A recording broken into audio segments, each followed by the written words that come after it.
Guys, dumaan na ako dito magkuha ng video para ipakita sa inyo kung paano mag-install, maglagay ng tamburong sa balon. Ito guys, malalim na balon, mga 10 tamburong siguro.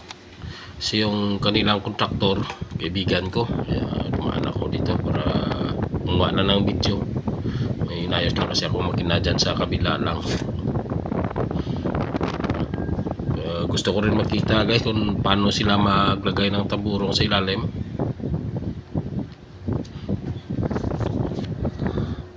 Meron na yan, nakalagay na sila apat na tamburong doon sa ilang. Pang 5 na ito guys, kasi 10 tamburong yung ilagay nila. Yung malaki ito guys, nasa 4 feet or 5 feet siguro itong yung tamburong na ito.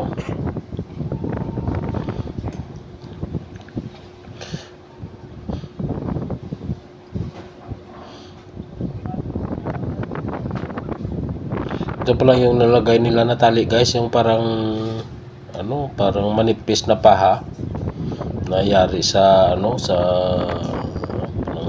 sako ito, para daw hindi mabigat itanggalin pag doon na silalim, kasi maipit na yan pag pag diretso, kasing lubid nilagay nila daw masira pag naipit sa ilalim, maputol yung lubid. Kaya ito yung ginagamit nila, yung parang paha na manipis na matibay.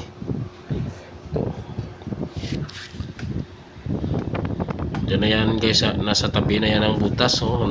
Kalahati, nangalahati na yan sa butas. Yung gitna ng butas nilagyan ng kawayan para hindi malaglag, nilagyan ng tali. Yan kasi yan ang kontraktor, yung walang suot na damit. Siya kasi yung bumaba mismo sa ilalim, sa naglagay ng semento.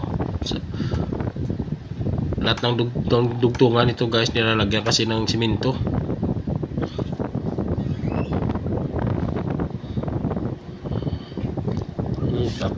Tatlong paha yung nilagay nila. Tapos merong 2 malalaking lubid, siguro nasa 18 o 21 mm na lubid yung gamit nila. Yung kulay dilaw na lubid na yan, 2 yan, magkabilaan. Yan ang gagamitin nila pang tali dyan, para dandahan ilagay sa ilalim. 3 yung yung lubid dyan guys, pero yung isa tali yan pag naglaglag sila ng semento doon sa ilalim. Dyan nila yung kinakabit, yung balde ng semento, yung nilagay ng semento. So may isang medyo maliit na na lubid, meron kasing puli yan. Pero ito yung tinatali, wala itong puli. Lang yan, pinaikot lang yan ng 2 bisis sa kawayan sa taas. Hawakan yan doon sa dulo ng tao. 5 silang gumawa dito. Malaki kasi yung butas nila. Meron ng tubig sa ilalim. So guys, makita natin kung paano nila nilalagay yung tamburong sa ilalim. Ito yung isang tali na kulay puti, yung parang paha. Diyan yan naghawak ang kanilang foreman para para tama yung pagkalagay doon sa ilalim. Diyan siya nagko-control dyan. Yan ang control.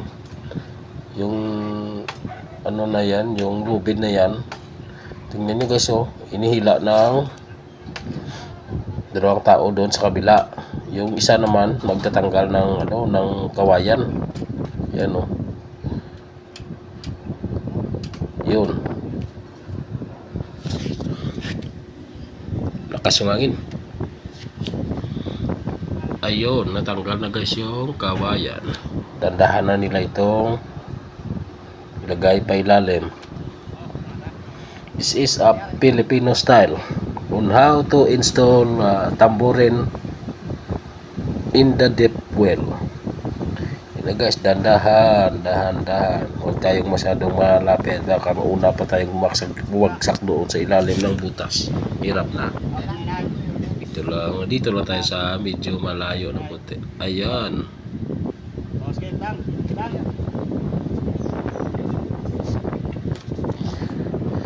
Ayos. Ganyan na guys. Ganyan na kasimple. Paglagay. Okay na yan.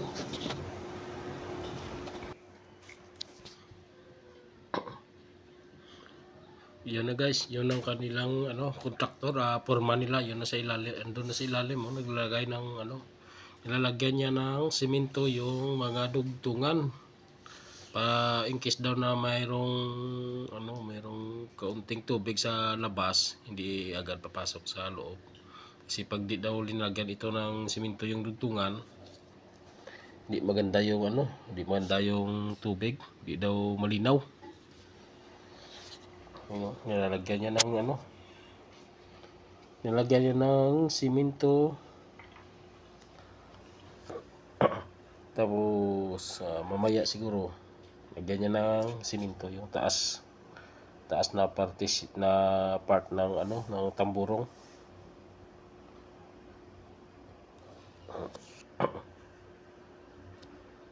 Maganda na yung tubig sa ilalim.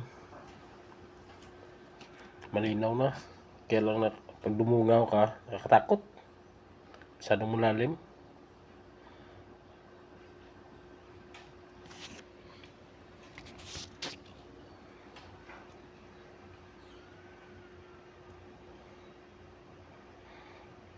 Kawayan to yung ginawa niyang hagdan guys. Lagyan ng kabilya yung kawayan. Dito siya dumadaan, umakyat siya.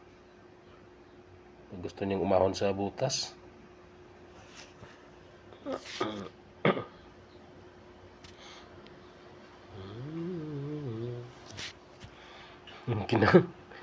Kamay lang yung ginagamit niya sa paglagay ng semento sa dugtungan.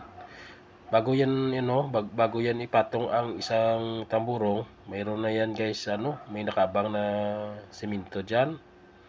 Yung ginagawa niya, dinadagdagan na niya. Tapos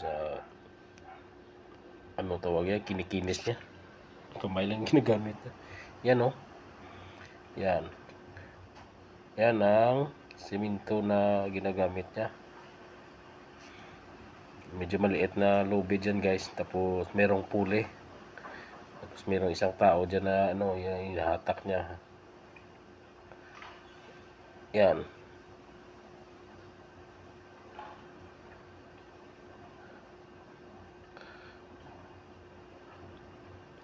Yan guys, nilagyan niya ng simento yung pinakadulo, pinakataas na part ng tamburong, para pag laglag mamaya bago ipatong yung isa na namang tamburong, meron na nakaabang na simento diyan.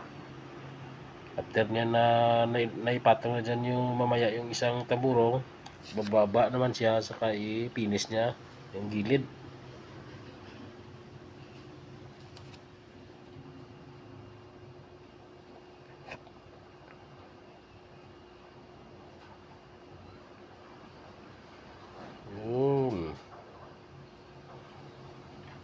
Kamayan lang, kamay na kamay. Mahirap kasi dyan magamit ng tawag niyan, palita. Pag ginamitan mo yan ng palita, mas marami pa yung baka may malaglag lang yung ibang simento, di mo naman yun mapakinabangan. Mabuti pang kamayan na lang.